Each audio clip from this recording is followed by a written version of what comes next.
Billahi minasyaitonir rajim. Bismillahirrahmanirrahim. Alhamdulillahi rabbil alamin.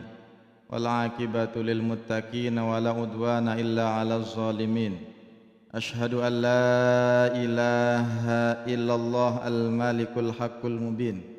Wa asyhadu anna Muhammadar Rasulullah shadiqul wa'dil amin. Allahumma salli wa sallim ala sayyidina Muhammadin wa ala alihi wa ashabihi ajma'in, amma ba'du. Rabbi shrah li sadri wa yassir li amri wahlul 'uqdatam min lisani yafqahu qawli. Qalu subhanaka la ilma lana illa ma 'allamtana innaka antal alimul hakim. Nawaitul i'tikaf sunnatan lillahi ta'ala. Hadirin hadirat jamaah rahimakumullah. Assalamualaikum warahmatullahi wabarakatuh.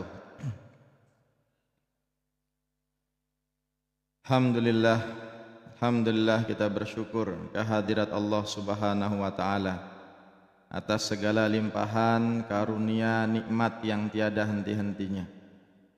Orang yang pandai bersyukur, senantiasa bersyukur, berarti sama dengan orang yang sedang mengikat nikmat-nikmat itu, lebih dekat dengannya, lebih erat dengannya, sehingga nikmat itu tidak akan pergi darinya. Orang yang beribadah dalam keadaan sehat, beribadah dalam keadaan dia sedang longgar, sedang lapang, itu lebih asik, lebih indah dibandingkan orang yang baru tersadar untuk mau memulai taat ketika sudah sakit atau dalam kesempitan. Usi nafsi wa iyyakum bitaqwallah. Maka sebenarnya orang yang pandai bersyukur itu, jamaah sekalian rahimakumullah, ada dua jaminannya. Setidaknya jaminan pertama, mesti pahalanya lebih banyak daripada yang tidak bersyukur. Mesti. Orang yang pandai bersyukur, senantiasa bersyukur, mesti pahalanya lebih banyak daripada yang kufur nikmat. Yang kedua, hidupnya pasti wajib lebih bahagia dibandingkan yang kurang bersyukur atau misalnya tidak bersyukur. Meskipun mungkin secara ekonomi, secara zohir duniawi dia kalah mentereng, tunggangannya kalah, status sosialnya juga kalah, apa itunya kalah semua, tetapi selama dia bersyukur mesti dia lebih bahagia, mesti dia lebih berpahala di sisi Allah Subhanahu wa taala. Ya Nabi salam alaika, ya Rasul salam alaika, ya Habib salam alaika. Minta izin dulu Ustaz Faisal. Pekan lalu itu kita liburkan kajian rutin kita. Masjid Agung ini insya Allah kajiannya itu mau hujan, mau angin, insya Allah tetap jalan. Kalau gempa, dulu. Naudzubillah. Pekan lalu itu kenapa kok diliburkan? Mungkin sebagian jamaah ada yang datang, mungkin ada ya. Pekan lalu itu kita liburkan karena memang salah satu rekan kami ya, jamaah aktif dan imam masjid ini, Bapak Wakil Ketua almarhum Ustadz Zakaria, itu berpulang, meninggalkan kita, pulang kembali kepada pemiliknya yang hakiki. Inna lillahi wa inna ilaihi rajiun. Maka nyaris seluruh elemen yang ada di masjid, mulai dari merbotnya, dari DKM-nya, dari jamaah, para sesepuh, para haji-haji yang ada di sini, sebagian besar juga ikut datang ke pemakaman. Maka kami atas nama DKM dua hal. Yang pertama, mohon maaf atas diliburkannya kajian itu karena ini uzurnya sangat syar'i, uzrun syar'iyyun, sangat syar'i, karena kita sedang menunaikan hak keluarga kita, saudara kita, jamaah kita yang memang beliau sangat aktif di masjid ini. Yang kedua juga memohonkan maaf. Semoga beliau almarhum ditempatkan di tempat yang terbaik. Allahumma amin. Selalu tiang katakan bonusnya orang rajin ke masjid itu sering dikenang, sering diingat-ingat, sering disebut-sebut, dan juga insya Allah didoakan oleh orang-orang yang ada di masjid meskipun dia sudah tidak ada. Jadi bayangkan tuh, kalau tiang indeng-indeng, bayangkan tuh hampir sekitar 200 lebih orang Gubuk Baru nyangget itu ke Bebieu. Puluhan motor, belasan mobil, saya tidak hitung persis itu, ramai sekali. Siapa yang menggerakkan hati dan kaki-kaki orang mau ke sana kalau bukan asbab kebaikan almarhum dan juga Allah yang mengundang kita? Tempat yang jauh tidak menjadi masalah, kesibukan ditinggalkan. Maka tiang hanya menyampaikan amanah yang disampaikan oleh baginda Rasulullah Muhammad SAW. Fadhkuru mahasina mautakum. Kalau ada orang di antara kita, tengah-tengah kita orang soleh meninggal, maka kenang-kenang, sebut-sebut terus kebaikan-kebaikan, jasa-jasa, kontribusi amal soleh yang orang-orang tersebut telah tinggalkan di tengah-tengah kita. Maka yaitu contoh kematian yang diirikan, apa ya? Diirii itu diirikan ya. Siapa yang pakar bahasa Indonesia? Yang diiri, yang layak untuk kita iri begitu. Yang hadir rame, yang mendoakan banyak, yang menyaksikan juga tidak sedikit orang, sholat jenazahnya sampai 4-5 kali gitu ya. Dan yang terakhir tuh penuh masjid itu. Maka insyaallah kematian semacam ini memberikan peringatan bahwasanya memang kita itu sangat besar kemungkinan diberlakukan, diistimewakan oleh Allah itu kalau memang orang itu layak untuk diistimewakan ya. Belum lagi mungkin ada yang sholat jenazah, sholat goib di beberapa tempat begitu. Maka itu pelajaran betapa orang banyak kehilangan ya karena beliau orang baik, orang soleh. Kita bersama-sama di sini, bahkan sebagian jamaah itu ada yang nangis. Itu bukan keluarga itu, jamaah bisa nangis itu kan berarti ada sesuatu yang spesial. Dan beliau ini serba bisa, kadang jadi MC ya, jadi imam, jadi khotib. Nah, ya begitulah. Insyaallah, alhamdulillah kita memasuki akhir daripada bulan Zulqa'dah. Zulqa'dah ini adalah jembatan antara bulan Syawal, hari kemenangan umat Islam, dan juga bulan Zulhijjah, tempat dilaksanakannya inti daripada seluruh kegiatan perhajian di Mekah. Dan jamaah kita sudah berangkat. Maka Zulqa'dah ini adalah bagian daripada bulan haram yang memang harus kita hormati. Singkatnya, bulan haram itu kalau amal soleh kita lakukan pasti dilipat gandakan oleh Allah kebaikan catatannya. Dan kalau maksiat yang kita lakukan di bulan haram, bulan yang 4 itu, maka mesti ditulis beraninya kita akan bermaksiat di hadapan Allah itu juga double. Jadi Allah ini fair sekali, fair. Bermaksiat ditulis double, taat ditulis double. Nah, tinggal milih mau double yang mana. Tentu double yang baik. Yang ingin memulai kajian ini sambil melanjutkan kajian tiang yang sebelumnya terkait ayat kursi, tapi tiang ingin memulai begini. Ketika kita hidup di dunia, selama kita hidup di dunia, berharap kepada Allah Subhanahu wa taala itu terkadang kalau tidak terkabul, kadang kita itu mungkin sedikit kecewa. Ada kalanya kita sedikit mempertanyakan, kok begini? Kok Allah nggak ngasih saya cepat? Kok dia duluan? Dan seterusnya. Itu berarti kita perlu sama-sama mendalami makna daripada salah satu al-asmaul husna Ya, ini sifat dan nama Allah yang mulia, yaitu Al-Karimu, Al-Karim. Jadi Al-Karim ini menurut Imam Junaid Al-Baghdadi, ini tokoh sufi, ya, ahli tasawuf yang sangat terkenal. Beliau mengatakan bahwasanya Al-Karim adalah bentuk perwujudan Allah yang maha suka memberi. Yang diberikan itu adalah yang dibutuhkan oleh hambanya, bukan mesti dan tidak harus yang diinginkan oleh hambanya. Jadi ada dua hal, ini sesuatu yang kita inginkan, ini sesuatu yang sebenarnya kita butuhkan. Kita sebenarnya lebih pas kalau dapat ini, tapi kadang kita ngotot untuk minta yang ini, yang lebih kecil, yang lebih tidak seberapa. Padahal Allah sudah menyediakan, menyiapkan, ingin memberikan kita sesuatu yang benar-benar kita butuhkan. Orang yang mau tenggelam itu lebih butuh pelampung daripada laptop.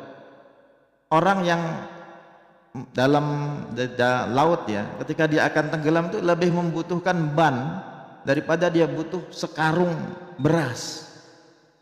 Kadang kita sok tahu dengan hidup kita sehingga kita menginginkan, menulis rencana, keinginan, daftar belanja, kebutuhan akan kemana, bersama siapa, itu silahkan saja, namanya manusia punya rencana.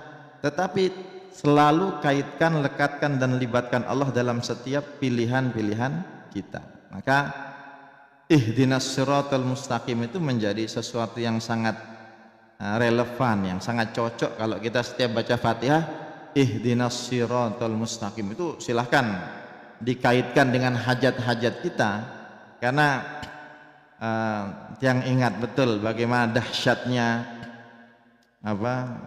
kisah turunnya Al-Fatihah.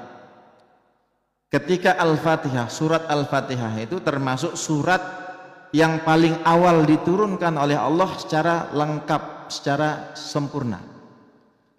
Kalau ayat yang diturunkan oleh Allah, surat yang diturunkan di paling awal, semua ulama sepakat, ahli tafsir, ahli ulumil Quran mengatakan bahwasanya surat Al-Alaq ayat 1 sampai ke 5. Iqra bismi rabbikal ladzi khalaq, khalaqal insana min 'alaq, iqra wa rabbukal akram, alladzi 'allama bil qalam, 'allamal insana ma lam ya'lam. Ini jelas.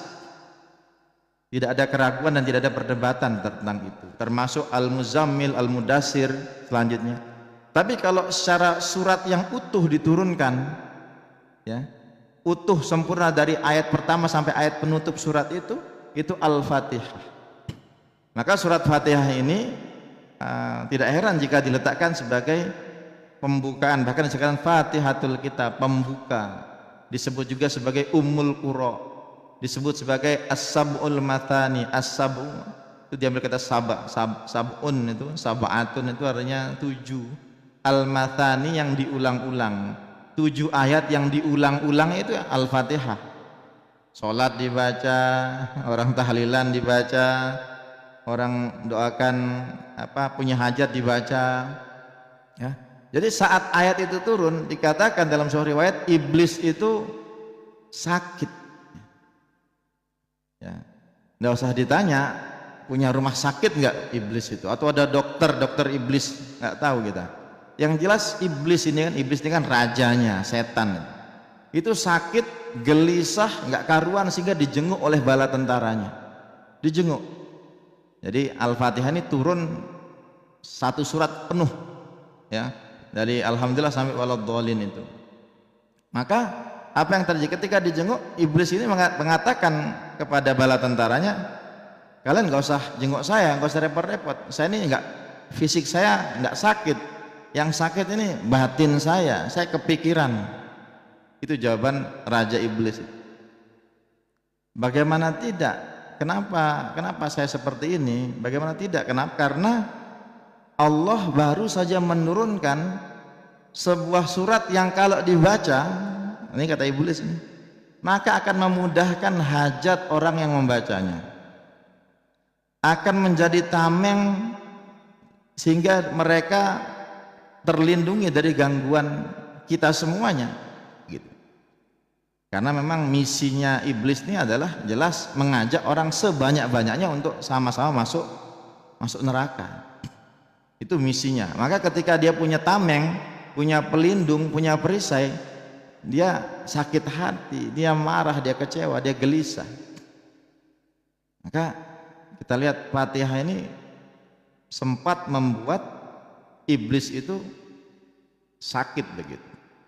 Maka kita lihat Allah Subhanahu wa taala memberikan kita sesuatu yang memang kita butuhkan, tidak mesti yang selalu kita inginkan. Ini perbedaan. Maka salah seorang guru kami itu pernah menyatakan dalam ilmu parenting itu, kalau kita lagi anaknya masih kecil-kecil, usia SD, di bawah SD gitu ya, anak-anak ini kan setiap yang dilihat itu pengen dibeli, pengen diminta, diajak ke toko mainan semua mau dibeli. Ngelihat permen pengen ngelihat manisan kapas, ngelihat apa jajan semua ya. Coba lihat orang-orang yang punya anak terus Car Free Day, asal dia agak nggak pelit gitu pasti tentengannya kiri kanan. Tinggal kita latih anak-anak kita untuk buy what you need, not buy what you want. Ini agak susah tapi perlu dilatih. Sampaikan kepada anak kita bahwasanya silahkan kamu pilih, tapi beli yang benar-benar kamu butuhkan. Minimal kamu kalau beli, kalau itu jajan habis dimakan, bukan yang semuanya kamu inginkan. Kalau semua yang kita inginkan kita mau, apa bedanya kita dengan Raja Midas ya? Raja Midas tuh dalam mitologi Yunani tuh apa yang dipegang jadi emas, saking rakus rakahnya dia. Jadi Allah memberikan apa yang kita butuhkan atau kebutuhan kita, tidak melulu apa yang kita inginkan. Ini bermakna Al-Karim, kata Muhammad Junaid Al-Baghdadi. Bahkan dikatakan juga bahwasanya Al-Karim adalah yang maha memberi dan tidak pernah mengecewakan harapan yang berharap. Maka kalau kita tuh punya harapan, kok kita rasa tidak dikabulkan Allah, bisa jadi harapan kita yang salah atau harapan kita yang terlalu besar. Itu namanya kepedean. Ya Allah, dari 5 orang anak saya pengen anak saya ini ada yang jadi tentara, ada yang jadi polisi, ada yang jadi menteri, ada yang jadi DPR, ada yang jadi kiai. Tinggi-tinggi harapannya. Ternyata dari kelima-limanya tidak ada satupun yang dikabulkan oleh Allah. Maka adab sebagai seorang hamba itu tidak boleh marah sama Allah. Karena ikatan kita sama Allah, hubungan kita sama Allah itu tidak seperti orang yang membarter barang. Saya kasih kamu uang, kamu kasih saya barang. Relasi kita sama Allah itu tidak seperti pembeli dan penjual. Ya Allah, saya sudah sholat duha, mana dong rezekinya? Ya Allah, saya sudah taat nih, mana dong kemudahannya? Ya Allah, saya sudah tahajud ini, mana dong ini itunya? Boleh nggak berharap minta asbab amalan? Boleh. Tetapi jangan salah paham, ketika sudah beramal, jangan jadikan itu sebagai kewajiban Allah untuk memenuhi kemauan kita. Kalau dalam bahasa filosofisnya itu, hubungan kita sama Allah itu bukan mandatori. Bukan kalau kita sudah ibadah Allah wajib ngasih kita. Itu tidak ada keharusan Allah, karena Allah nggak bergantung sama amal kita.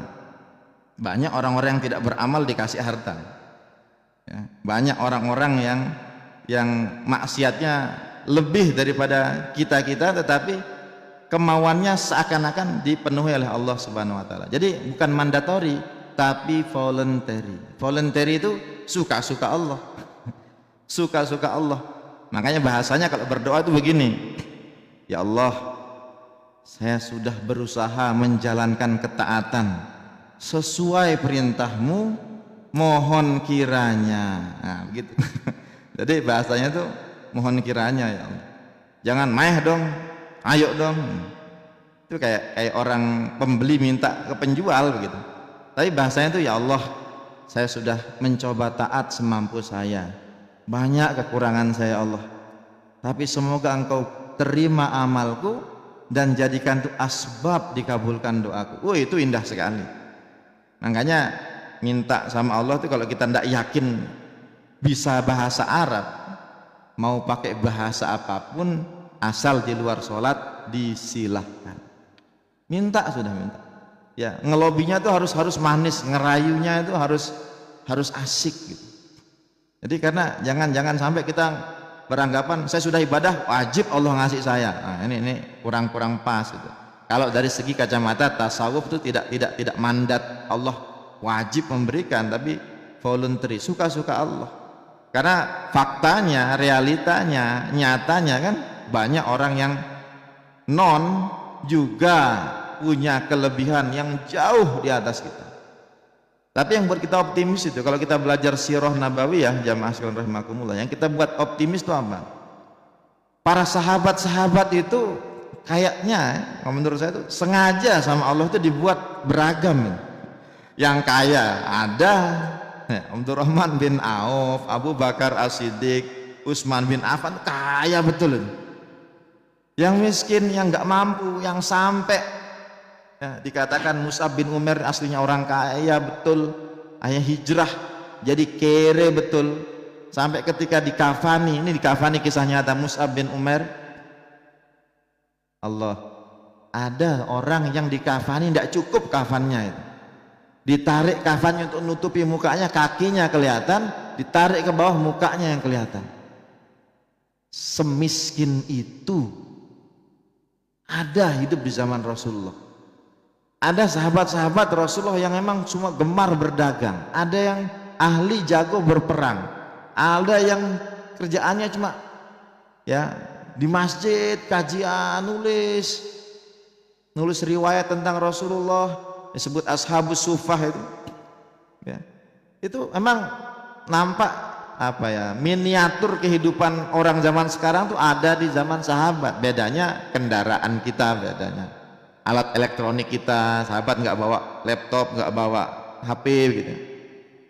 Tapi miniatur gambaran orang-orang itu ada, dan kita nggak usah khawatir menjadi miskin tidak mesti akan masuk neraka, menjadi kaya tidak otomatis masuk surga. Maka kita lihat Allah yang Maha Al-Karim ini memberikan kebutuhan kita mendahului keinginan kita. Yang kedua, Allah yang Maha Karim ini pasti tidak mengecewakan kita. Kalau kita kecewa, bisa jadi keinginan kita yang terlalu besar, atau kita kurang tahu diri terhadap keinginan kita. Ya, jadi kita ini ya Allah minta, silahkan minta, tetapi ukur, takar, tahu diri dan bersabar terhadap doa-doa yang kita panjatkan. Allah itu tidak mungkin mengecewakan kita sebenarnya kalau kita lihat dan yakini makna daripada Al-Karim. Selanjutnya Allah Al-Karim adalah berarti Allah telah memberikan, sedang memberikan, dan akan memberikan, ya, telah, sedang, dan akan memberikan sebenarnya walaupun tanpa kita minta. Di sini ada yang pernah minta bangun pagi gitu, doa, ya Allah berikan saya oksigen selama 24 jam selama hari ini. Saya yakin nggak ada yang berdoa tentang oksigen. Saya yakin tidak ada yang berdoa agar dua fungsi kakinya normal. Saya juga cukup yakin tidak ada yang berpikir bahwasanya paru-parunya juga tidak bermasalah. Doa kita langsung to the point, minta hajat, minta keperluan, minta maunya kita. Padahal Allah menyiapkan sesuatu yang benar-benar kita butuhkan. Allah memberikan apa yang sebenarnya tidak kita minta sekalipun.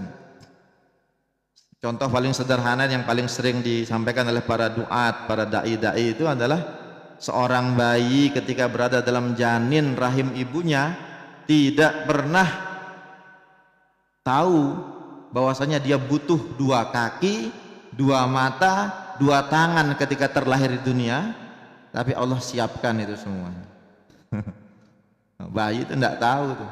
Bayi itu tidak tahu kebutuhan dia apa di dunia, di alam dunia, tapi Allah sudah siapkan. Jadi ini dari baru satu kata Al-Asmaul Husna dari sifat Allah Al-Ulia Al-Karim. Ada juga makna daripada Al-Karim adalah Allah ya memberi sebelum diminta, Allah memberi tanpa diminta, dan Allah juga Al-Karim yang terakhir, Allah memberi apabila diminta. Nah, ini sesuatu yang perlu kita bedakan. Allah memberi sebelum diminta, sebelum minta dah dikasih. Allah memberi tanpa diminta, kita nggak minta pun dikasih, dahsyat. Yang terakhir, Allah memberi ketika diminta. Nah, ini urgensi doa. Jadi jangan salah paham nanti pulang dari sini, oh kalau gitu kita ndak usah berdoa. Nah, Allah juga ada kalanya memberi ketika dimintai oleh hambanya. Nah, ini ya, agar tidak salah kaprah memaknai Al-Karim sebagai satu di antara sifat dan nama Allah yang maha mulia, yang tidak akan mengecewakan hamba-hambanya. Masyarul muslimin rahimakumullah. Jadi kita lihat bahwasanya bagaimana proses turunnya Al-Quran itu kalau dibagi ada dua. Yang pertama yang kita kenal dalam surat Al-Qadr, inna anzalnahu fi lailatul qadr, itu kuat dugaan, kuat pendapat di malam Ramadan. Ada yang mengatakan 17 Ramadan. Turunnya ayat yang dimaksud itu adalah satu kesatuan yang utuh.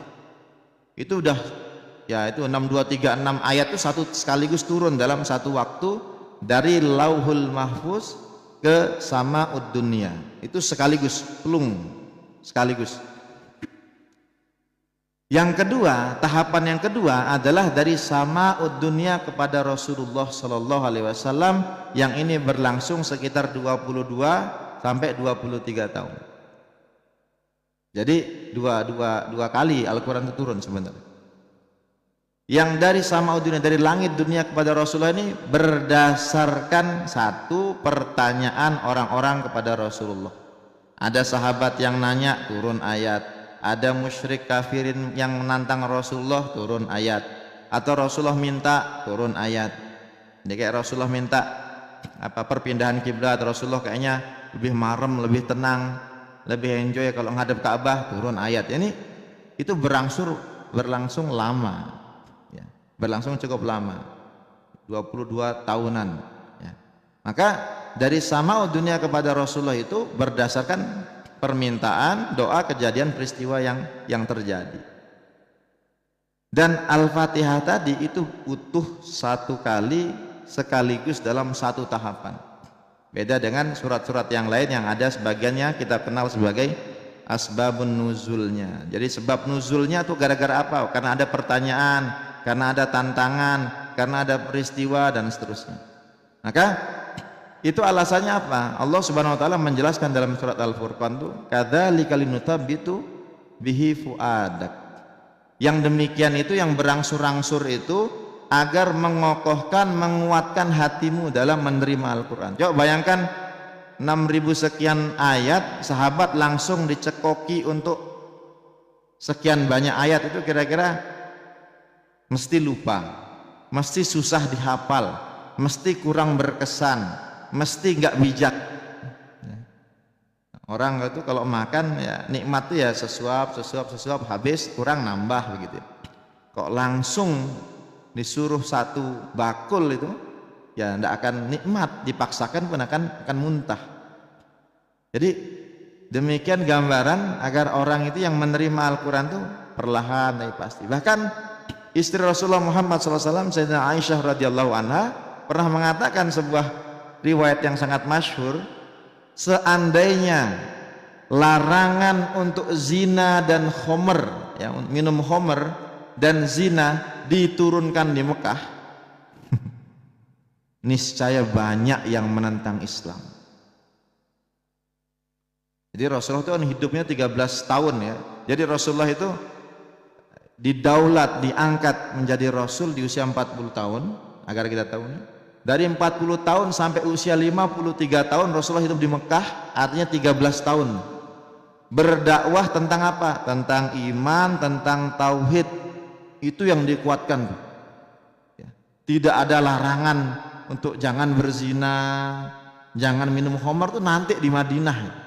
Makanya kata Sayyidina Aisyah, 13 tahunnya Rasulullah itu tidak ada, dan seandainya turun ayat-ayat larangan zina dan khamar, maka banyak yang gak simpati dengan Islam, semakin banyak yang menolak Islam. Itu Allah yang maha tahu, makanya itu Jangan-jangan kita sok tahu dengan maunya Allah. Baru ketika di Madinah pelan-pelan ada larangan untuk jangan mabuk ketika sholat. Nah, ini pelan-pelan, nggak bilang jangan mabuk langsung, susah. Ya kalau sholat jangan mabuk. Jadi pas di luar sholat masih ada sahabat-sahabat yang minum. Nah, pelan-pelan baru diberangus habis semuanya. Jadi itu bijaksananya dakwahnya Rasulullah atas perintah Allah Subhanahu wa taala. Maka ketika kita lihat termasuk ayat kursi ini Masya Allah ya, disebut sebagai pusakanya Al-Quran, ayat paling agungnya Al-Quran, paling pentingnya Al-Quran. Coba kalau sampai disebut sebagai ayat terpenting berarti kan luar biasa.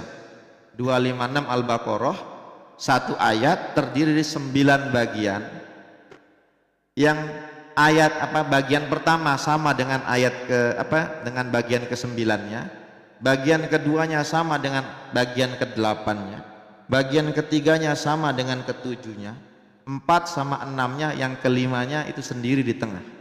Jadi kalau menurut tafsir Al-Kabir ya, Ibnu Ar-Razi, Bahruddin Ar-Razi itu beliau mengatakan ibarat orang berdiri di cermin, itu ayat kursi.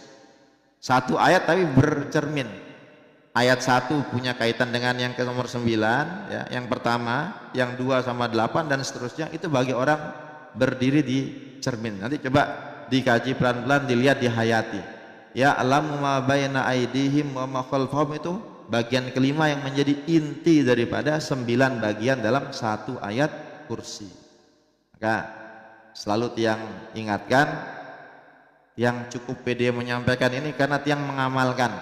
Insya Allah tidak ada sholat fardu satupun yang tiang lewatkan untuk tidak membaca ayat kursi setelah sholat fardu. Sesibuk apapun, serepot apapun, setergesa-gesa apapun, baca. Dalam posisi duduk, dalam posisi jalan, meninggalkan masjid, di atas motor, silahkan baca. Karena kalau kita meninggal tidak ada halangan kita untuk masuk surga kecuali kematian yang akan kita hadapi. Jadi itu luar biasa. Sayang sekali kalau kita tinggalkan.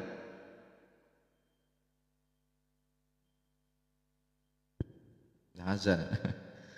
Ya. 4 poin terakhir ini kaitannya sama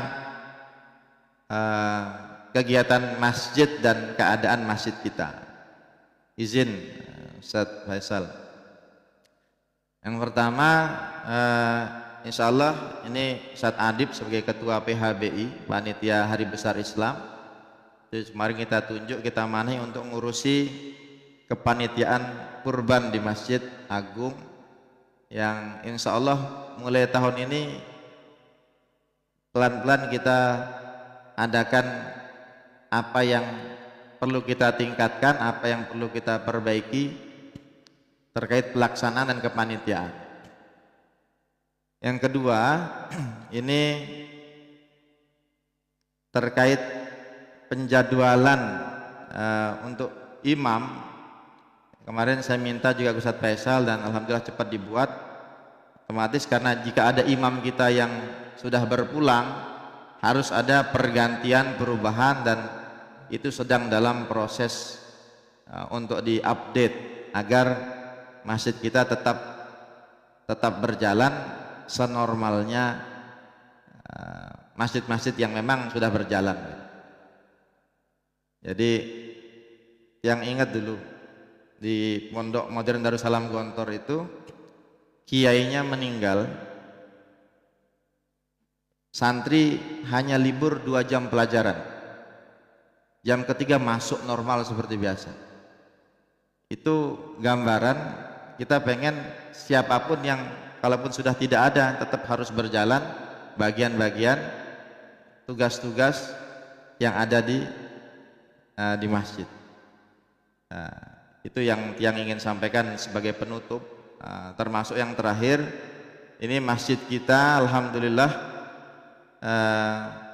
terus berbenah dan kita ingin menjaga, melestarikan dan memelihara apa yang ada di masjid termasuk kebersihannya. Maka pekan depan ini kita akan mulai siapapun yang menghajatkan untuk meminjam dan menggunakan masjid ini, itu ada aturan dan tata tertibnya, khususnya terkait kebersihan. Kita angkat topi respect kepada para merbot-merbot kita yang berjibaku luar biasa. Mereka itu kadang over kerjaannya. Maka pada siapapun nanti yang menggunakan masjid yang sama-sama kita ingin rawat, kita sayang, kita jaga ini, agar memiliki kontribusi setidaknya untuk kebersihan yang ada untuk masjid ini. Demikian yang bisa Tiang sampaikan. Kurang lebihnya mohon maaf. Yang baik dan benar Allah Rasulnya, hilaf salah dari Tiang yang menyampaikan.